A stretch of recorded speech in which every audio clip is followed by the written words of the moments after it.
kepada Jabariyah tidak menjelekkan, kepada Qadariyah juga tidak menyudutkan. Inilah orang arif. Karena apa? Jadi orang arif ini husnudzon. Subhanallahi walhamdulillahi wa la ilaha illallah wallahu akbar. Tasyakur. Alhamdulillah. Mari kita bahas materi ini. Pendapatnya seorang profesor, yang mana orang ini cukup terkenal dalam bidang keilmuannya. Dia sangat berani, dia sangat terbuka, dia betul-betul orang yang visioner. Maksudnya dia itu berani berbeda sekalipun dengan para ulama dahulu. Saya akui, namanya Buya Abdus Syakur. Ini persoalan takdir.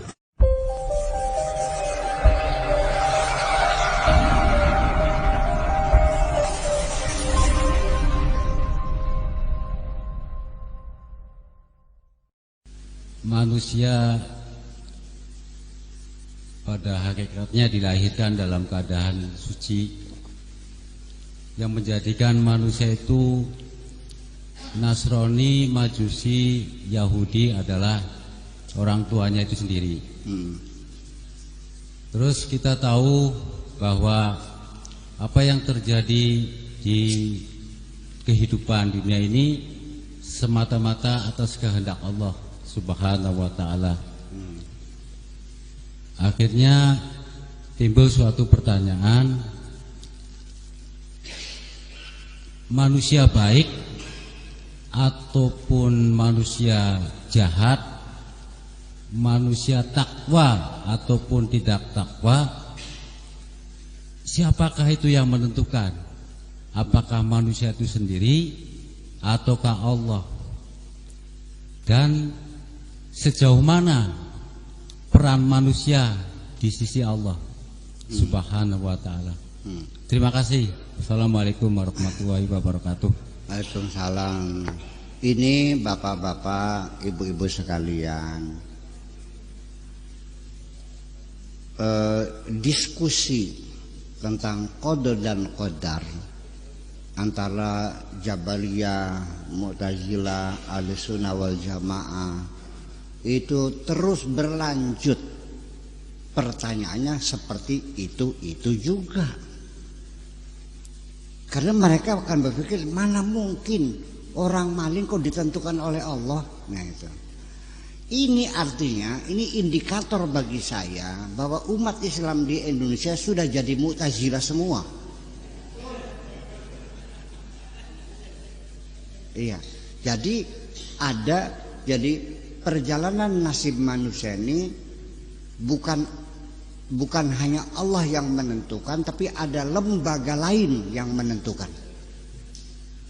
Iya, masa Allah semuanya sih gimana?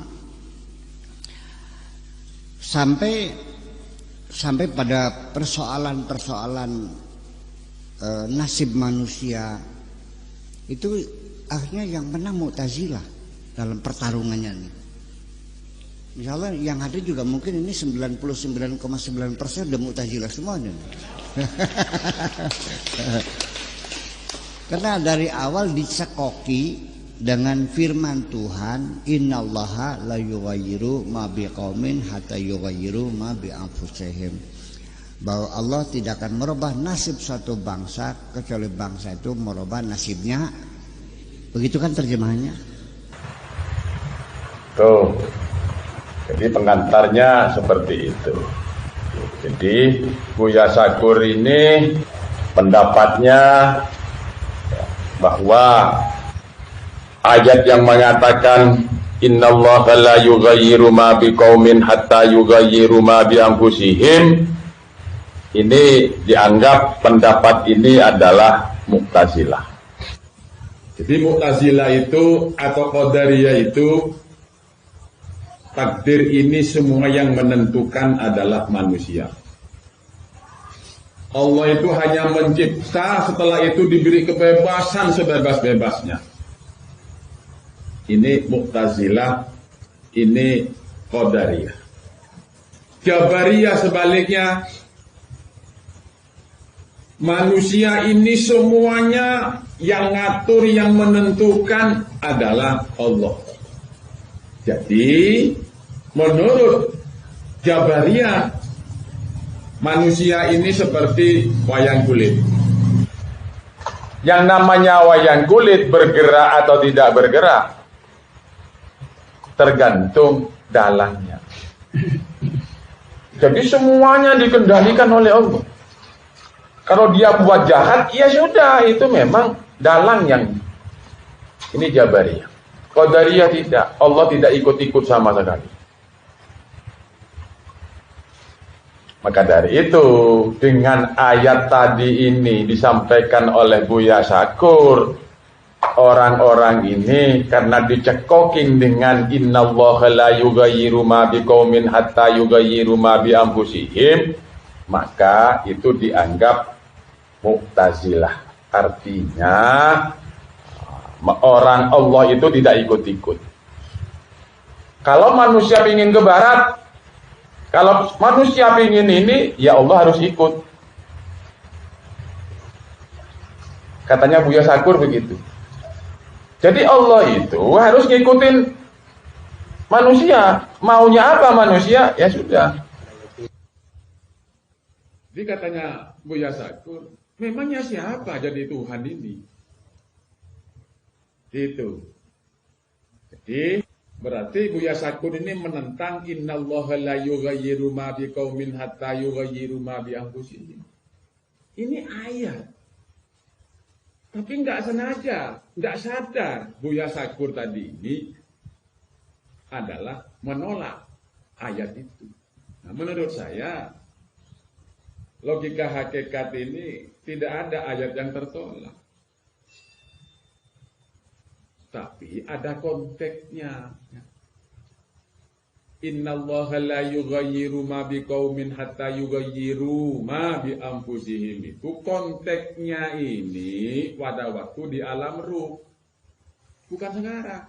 Di alam ruh dulu itu oleh Allah manusia itu diberi kebebasan, kesempatan untuk menentukan pilihannya.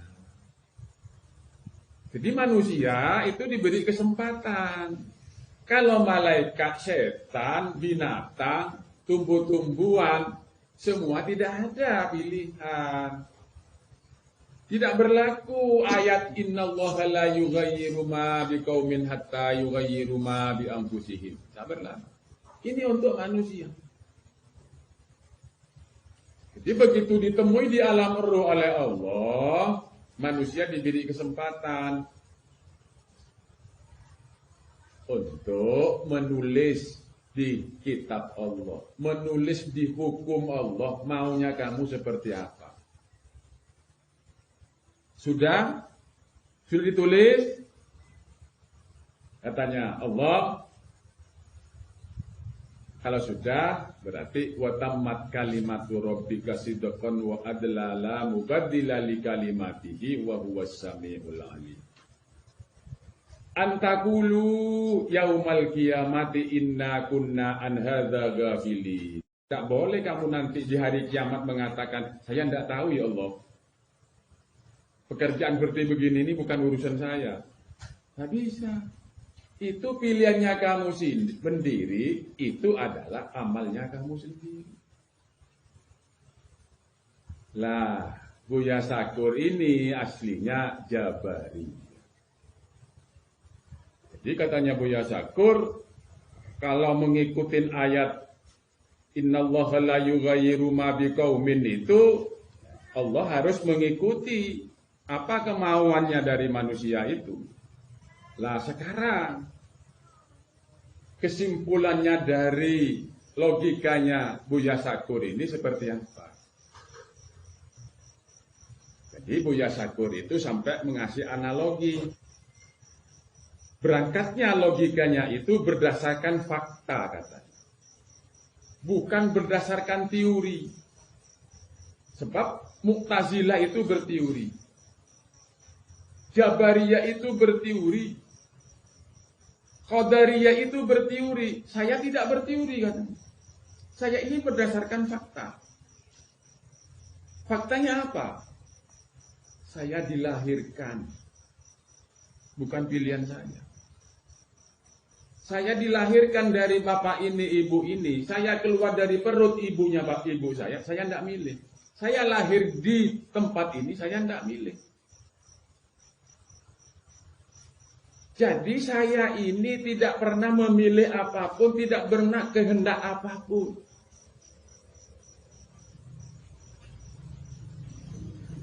Saya tidak dilibatkan sama sekali. Ayo sampean dilibatkan enggak katanya biasa. Kalau mau dilibatkan kan saya milik lahir dari Pak Harto. Ini biasa begitu. Kalau saya bisa milih. Ini loh. Jadi fakta yang sekarang yang dilihat. Yang dimaksud itu fakta yang sekarang yang dilihat. Dia tidak sadar bahwa manusia ini pernah hidup di alam ruh, pernah ditemui oleh Allah di alam ruh itu. Manusia semuanya sudah bersaksi kepada Allah, sudah makrifat terhadap Allah. Ini tidak disadari. Manusia semuanya ini sudah makrifat terhadap Allah dan makrifat terhadap hukum Allah. Tapi begitu turun ke bumi,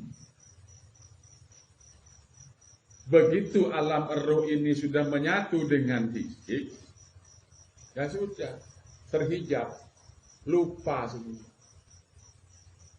Maka dari itu, supaya diingatkan kembali, Allah menurunkan mushaf, menurunkan Rasul Nabi. Itu supaya untuk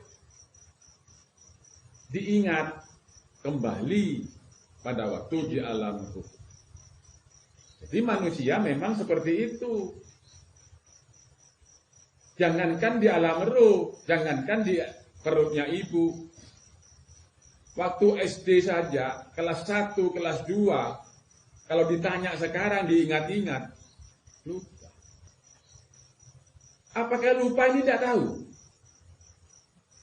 Orang yang sudah umurnya 50, 40 ditanyakan pada waktu TK dulu itu bagaimana? Ingat apa enggak? Lupa. Loh, apakah lupa ini tidak pernah tahu? Jadi jangan sampai ada anggapan lupa itu tidak pernah terjadi. Enggak. Manusia sudah diberi seperti begitu. Sifat lupa itu sudah melekat kepada manusia. Mahalul khata' wan nisyan. Lupa dan salah ini memang sudah sifat manusia. Jadi lupa yang tidak tahu sama sekali, tidak ingat itu bukan berarti sama sekali tidak tahu. Tidak. Apalagi di alam ruh, apalagi di alam kandungan ibu. Tidak ada yang ingat kan? Waktu di alam kandungan ibu, masih ada yang ingat? Ya ada. Tapi apakah pernah karena tidak tahu, tidak pernah ada di dalam kandungan ibu? Apakah tidak mau mengakui?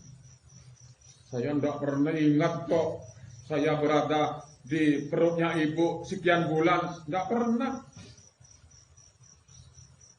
Apa karena tidak ingat, tidak tahu seperti itu? Ditolak bahwa dulu pernah ada di perutnya ibu. Maka dari itu diingatin, ada orang hamil ada istrinya hamil, lalu melahirkan. Oh, dulu saya ya sama. Ini kan ayat itu. Tidak harus masuk ke dalam perut ibu lagi untuk itu. Tidak, baca ayat. Kamu enggak pernah masuk lagi. Enggak. Loh. Enggak, loh, ini ada orang hamil itu loh. Lalu melahirkan saya dulu. Ingat apa enggak kamu dulu? Enggak. Nah, Buya Syakur seperti ini. Karena dia tidak pernah merasa memilih. Bukan pilihan saya tidak pernah dilibatkan di situ. Karena tidak merasa. Ya berarti sama. Buya, sampean pernah ingat enggak dulu pernah ada di dalam perut ibunya? Jawab apa? Saya pernah tahu, saya tidak pernah. Tidak pernah bagaimana? Ada ayat kok. Yakin enggak? Lu karena melihat ayat itu yakin bahwa saya pun nasibnya seperti itu dulu. Tak langsung pakai brengos. Dari air dulu saya. Lah ini. Logikanya ini katanya berdasarkan fakta. Karena tidak pernah ingat merasa bahwa dia nulis sendiri takdirnya, nasibnya, tetek bengeknya itu. Dia tidak mengakui, tidak pernah dilibatkan saya. Jadi, ini loh, sampean supaya jadi perbandingan. Ini profesor. Tidak mengakui. Quran mengatakan, وَإِذْ أَخَذَ رَبُّكَ مِنْ بَنِي آدَمَ مِنْ ظُهُورِهِمْ ذُرِّيَّتَهُمْ وَأَشْهَدَهُمْ عَلَى أَنفُسِهِمْ أَلَسْتُ بِرَبِّكُمْ قَالُوا بَلَى شَهِدْنَا. Allah pernah mengambil persaksian. Allah pernah mengambil janji kepada manusia. Di alam roh Allah itu sudah menemui. Allah menanyakan, alastu birabbikum, apa aku Tuhan kamu? Qalu bala syahidna. Masa tidak yakin dengan ayat ini? Tak ingat saja di alam roh dulu. Bisa apa di alam roh yang tidak bisa kok. TK saja, SD saja itu tidak ingat. Apalagi di alam roh. Jadi tidak gampang sebetulnya. Tidak gampang. Memaknai ayat Quran itu tidak gampang. Karena paham nahfusur rahman tekbalakoh. Harus yakin dengan ayat itu. Bahwa saya dulu ini tidak ada. Bahwa saya dulu itu adalah lahir. Dilahirkan oleh ibu saya. Dan saya pernah berada di dalam kandungan itu sekian bulan. 8 bulan, 9 bulan. Ingat tidak ingat, baca ayat. Jadi Buya Syakur mengatakan berdasarkan fakta, saya tidak pernah dilibatkan, tidak ikut memilih. Ini bahaya ini. Ini bahaya. Berarti semuanya itu menentukan Allah. Saya berbuat jahat, tidak pernah saya memilih kejahatan. Tapi itu Allah yang memilihkan. Bahaya. Jabariyah ini bahaya. Lah semua ini para ulama itu 99,9% itu Jabariyah. Pokoknya ini ya termasuk Said Agin. Rata-rata aswaja itu adalah Jabariyah. Allah itu semau gue. Lah ini saya ngaji langsung. Saya tahu langsung. bahwa Allah itu dikatakan semaui. Allah yang kuasa, lu maunya apa ya kan urusan Allah. Maunya ini benar. Maunya itu menjunjung Allah. Maunya, nawaitunya itu meninggikan derajatnya Allah. Allah itu segala-galanya. Tapi sekaligus menjatuhkan Allah. Jadi tidak sadar. Ngeritik orang lain itu Mu'tazilah, dirinya mengaku bukan Jabariyah, tapi aslinya ahli sunnah wal jamaah itu adalah Jabariyah. Jabariyah. Termasuk Wahabi itu Jabariyah. Jadi Wahabi itu tekstual. Apa yang terbunyi dalam Al-Quran ya sudah itu. Tak perlu ditafsir, tak perlu ditakwil. Jadi perumpamaannya itu banyak sekali. Darah yang beredar dalam tubuh manusia itu, jantung yang berdetak, paru-paru yang ngembang kempes, apakah manusia dilibatkan? Jawabannya pasti tidak. Ini fakta. Lah orang yang minum kopi, orang yang merokok, orang yang ngambil itu, apakah itu dia yang melakukan? Tidak, merasanya dia yang melakukan. Nah ini kan bahaya. Merasanya itu dia yang melakukan. Asli Jabariyah. Karena manusia ini seperti wayang kulit. Jadi dia merokok apa itu bukan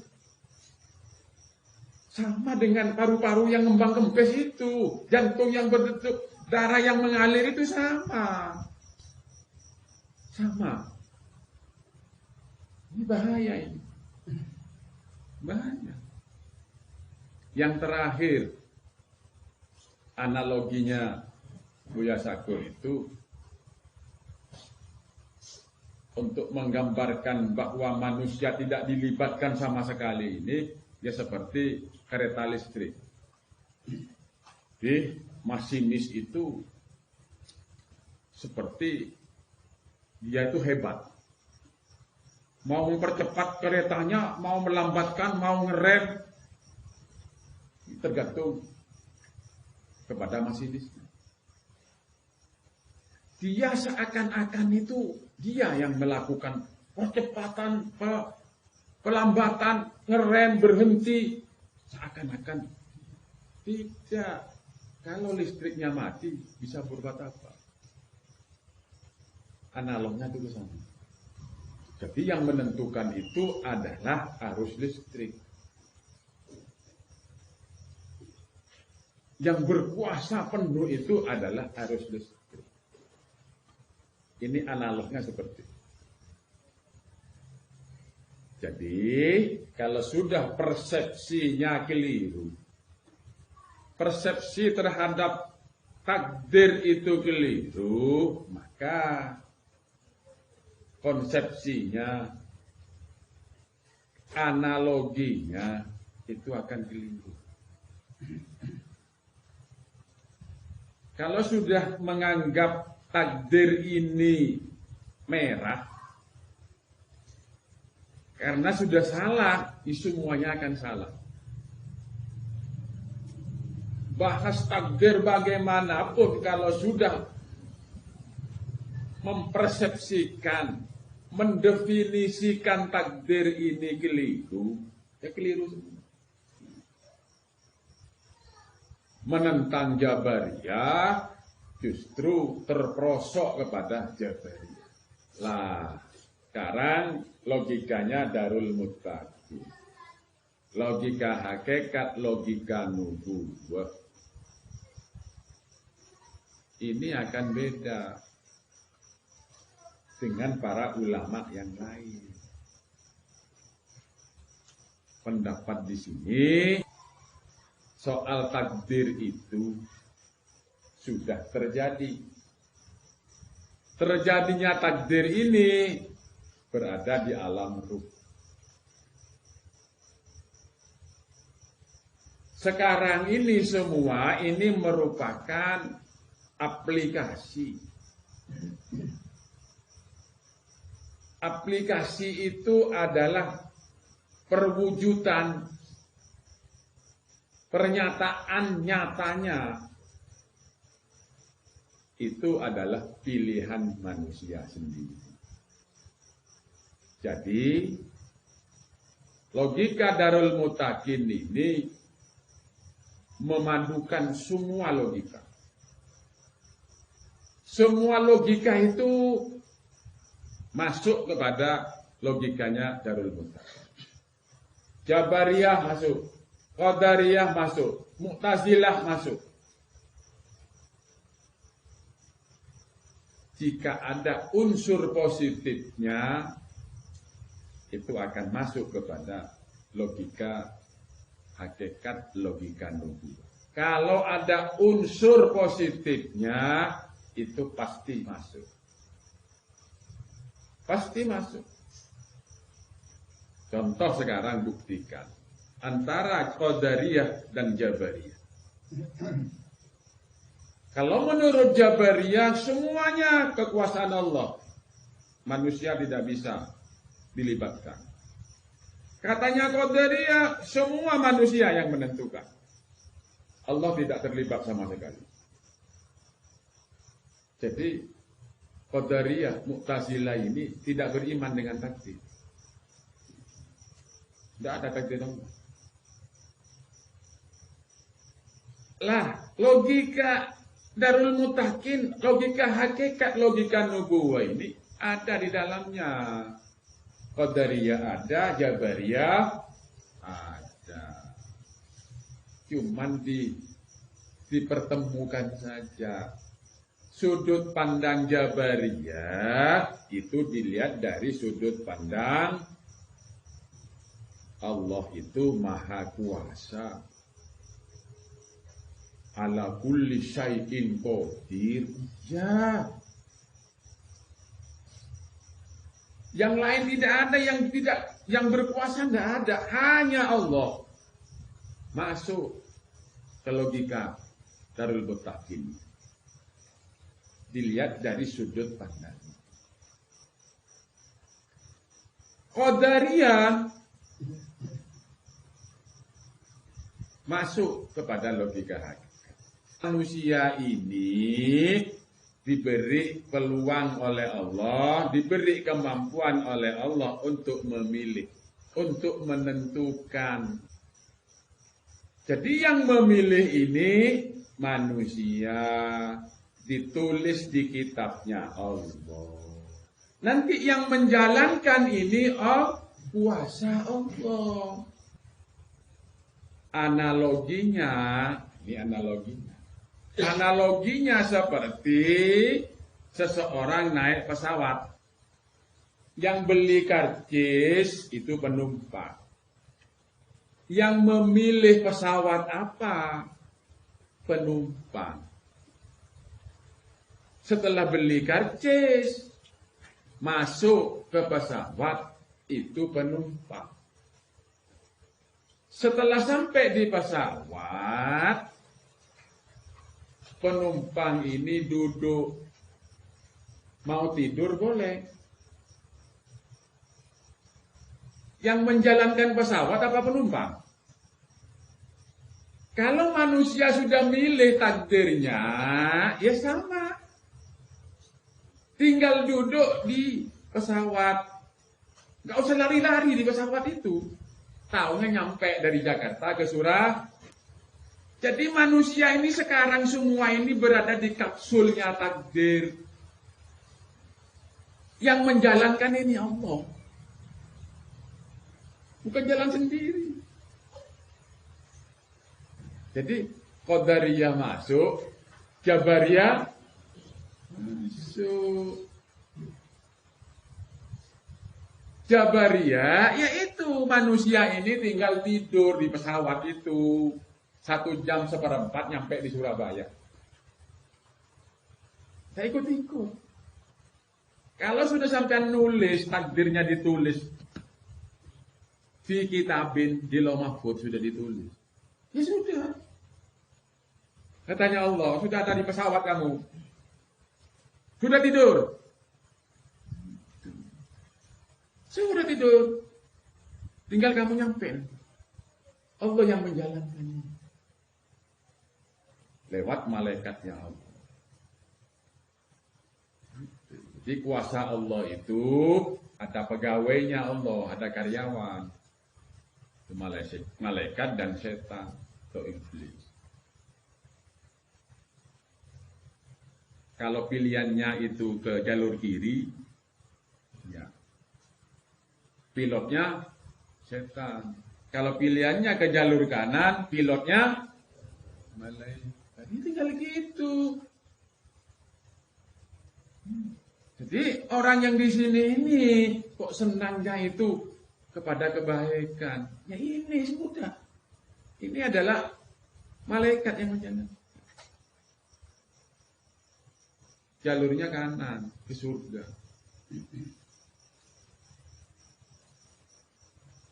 Tidak bisa ditawar.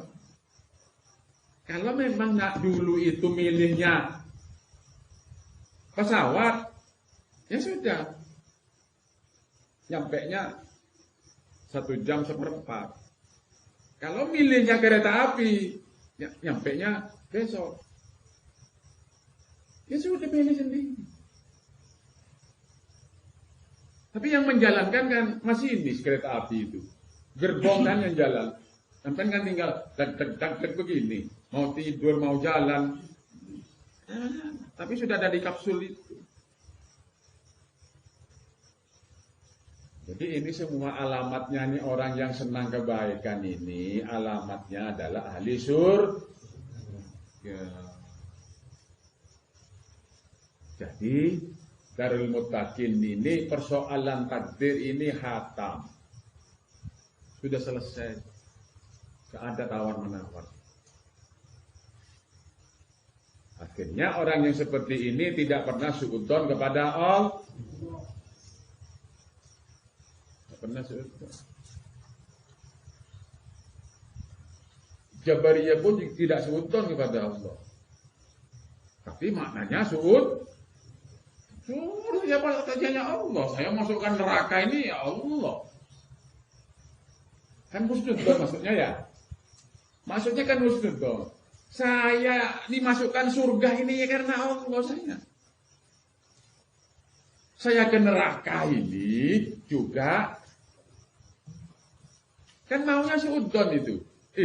Husnud isinya di dalam itu adalah suudzon. Kok Allah yang memasukkan ke neraka? Kok dolim nemen?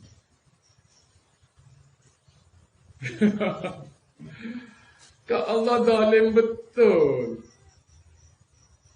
Maunya itu bahasanya husnudzon. Jadi sama. Gus Bahak juga begitu.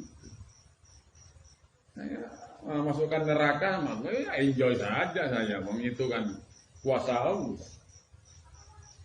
Ini maksudnya itu husnudzon kepada Allah. Tapi di dalamnya itu maknanya itu sebetulnya suudzon sama Allah.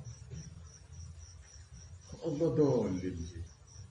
Kenapa? Ada ayat. Ada ayat. Ada. Yahdi mayyasha wa yudillu. Diberi petunjuk bagi yang Allah kehendaki. Disesatkan jika Allah ada aja. Karena itu ditafsir, ya artinya seperti itu. Terserah Allah, kalau Allah mau beri petunjuk, hidayah, ya sudah dapat petunjuk. Kalau Allah menyesatkan, ya sesat. Wa yudillu mayyasha. Terserah kehendak Allah kok. Nah, saya karena tidak ahli bahasa, tidak ahli tafsir. Ya beda. Enggak. Yahdi mayyasha, orang ini dapat petunjuk jika menghendaki petunjuk Allah. Wa yudillu mayyasha, Allah dia akan sesat kalau mau mengambil kesesatan. Kesesatan yang Allah tentukan. Itu kan, anda ahli bahasa saya, anda ahli nahwu. Nggak ahli mantek, nggak ahli balaghah saya. Saya ahli takwil. Yahdi mayyasha. Dapat petunjuk kalau orang ini mau menghendaki ngambil petunjuknya Allah. Wa yudillu mayyasha. Orang ini akan sesat kalau orang ini menghendaki kepada kesesatan yang Allah tentukan. Jadi Allah itu memberi hukum petunjuk, hidayah, memberi hukum sesat. Fa'alhamaha fujuraha wa taqwa. Mau ngambil yang mana? Itu. Jadi begini nih, orang ahli bahasa begini nih. Tapi insya Allah tidak sebutkan sama Allah. Masa sebegitu dolimnya Allah itu. Yahdi mayyasha wa yudillu mayyasha. Akan diberi petunjuk jika Allah menghendaki. Jika disesatkan jika Allah menghendaki.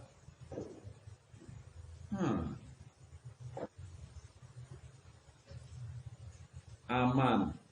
Darul Muttaqina. Aman. Itu. Tidak ada keraguan-raguan, pura-pura menyanjung Allah. Tidak ada. Tidak ada. Jelas, tegas. Tidak. Allah tidak pernah zalim terhadap hambanya. Itu. Pura-pura nyanjung Allah. Itu pura-pura nyanjung Allah. Menjatuhkan Allah itu. Menjatuhkan Allah. Qadariyah juga begitu. Maunya itu Allah itu sama sekali tidak dilibatkan, kan begitu. Niatnya sama-sama baik. Yang Jabariyah itu niatnya baik. Maksudnya menjunjung Allah setinggi-tingginya. Yang Qadariyah maunya itu Allah tidak dilibatkan kepada kejelekan. Itu semua baik jelek itu manusia. Gitu. Sama-sama niatnya itu baik. Nah inilah orang arif.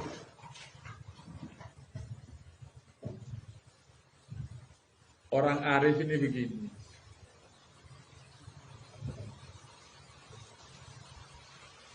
Kepada Jabariyah tidak menjelekkan.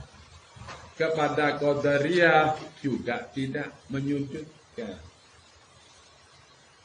Inilah orang arif. Karena apa? Jadi orang arif ini husnudzon. Karakternya itu husnudzon. Kepada Jabariyah ini menganggap Jabariyah ini niatnya tulus. Ingin mengangkat setinggi-tingginya Allah ini. Qadariyah ini ingin menyelamatkan Allah. Allah jangan berlibat dengan kejelekan. Supaya jelek ini manusia urusannya.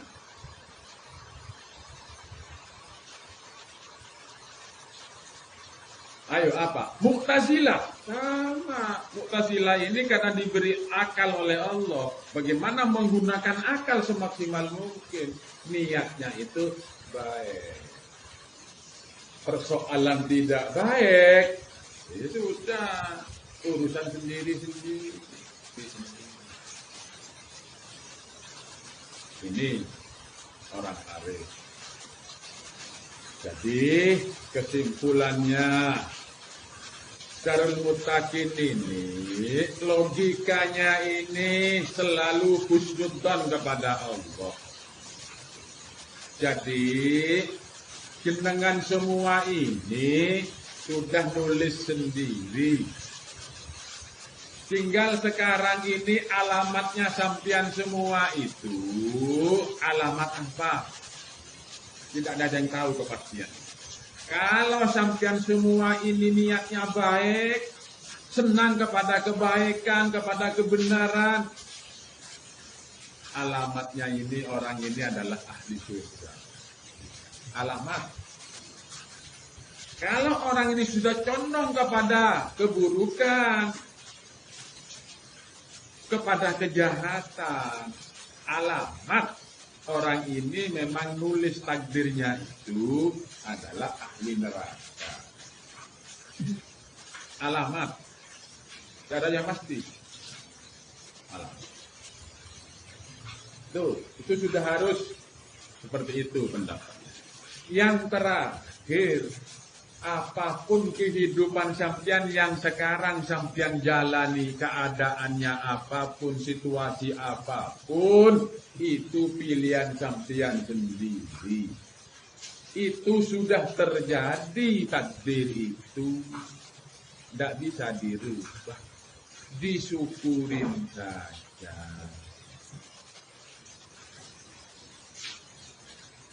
Disyukurin itu bukan alhamdulillah. Diterima dengan ikhlas, dengan senang, jalani hidup ini dengan penuh semangat. Penuh ikhlas, penuh ridho. Penuh senang, bahagia menjalani hidup ini. Keadaan apapun, situasi apapun, kondisi apapun, kalau sampean ini senang kebaikan, senang kebenaran, jaminannya surga. Sudah tidak ada urusan dengan kaya dunia. Kalau sampean punya keimanan yang seperti ini, sudah kaya. Jangan sampai dikaitkan kekayaan, kebahagiaan itu dengan dunia. Jangan sampai kebahagiaan, kenikmatan, kesenangan, kesejahteraan itu disandarkan kepada urusan dunia. Kalau di dunia ini sama sekali tidak punya harta kekayaan, tapi kalau sudah keimanannya sampai seperti itu, kekayaan yang luar biasa nanti setelah di dunia ini. Sama sekali tidak punya harta, tidak pakai hisab sudah. Akhirnya setelah sampai di alam kubur, benar ya alhamdulillah. Andai kata saya punya harta ini, harta itu, masih dihisap macam-macam. Karena di dunia ini lahwun walaibu. Sulit orang sadar. Tapi kalau orang sudah makrifat terhadap Allah dan hukum Allah, selesai. Selesai situasi apapun hidupnya ini sekarang di dunia ini, menderitanya katanya kayak apa saja, tidak ada urusan itu. Itulah jalan saya ke surga itu. Itulah jalan saya dekat sama Allah. Itulah jalan saya ridho Allah.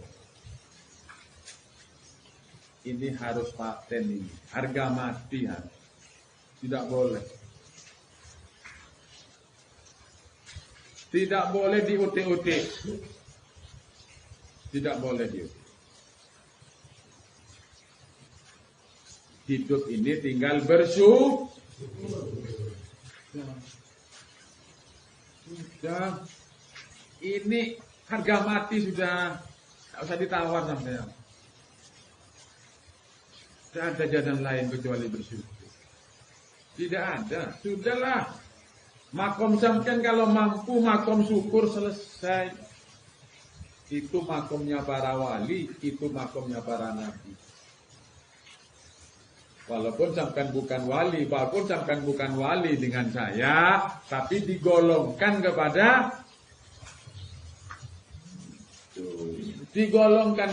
para nabi, digolongkan kepada para wali, digolongkan kepada para sholihin. Inilah orang arif. Jadi orang arif itu tidak ada pilihan, cuma satu, syukur. Tapi kalau orang alim masih punya pilihan kalau diuji oleh Allah sabar. Kalau dapat nikmat syukur. Ayo tanyakan para ulama. Kalau diuji oleh Allah harus bersabar. Kalau dapat nikmat bersyukur. Darul Muttaqin logika hakikat apapun hanya satu, syukuri. Inilah ciri khas daripada orang-orang arif. Ini untung semua ini. Tidak ada kata sabar itu tidak ada. Sudah ada disyukur sudah lengkap. Dari apa? Tawakal, ada. Ikhlas, ada. Sabar, wah sudah aman. Jadi kalau nanti masuk ke alam kubur, alam mahsyar, sudah ada Darul Muttaqin. Kalau sudah makomnya syukur, tidak perlu.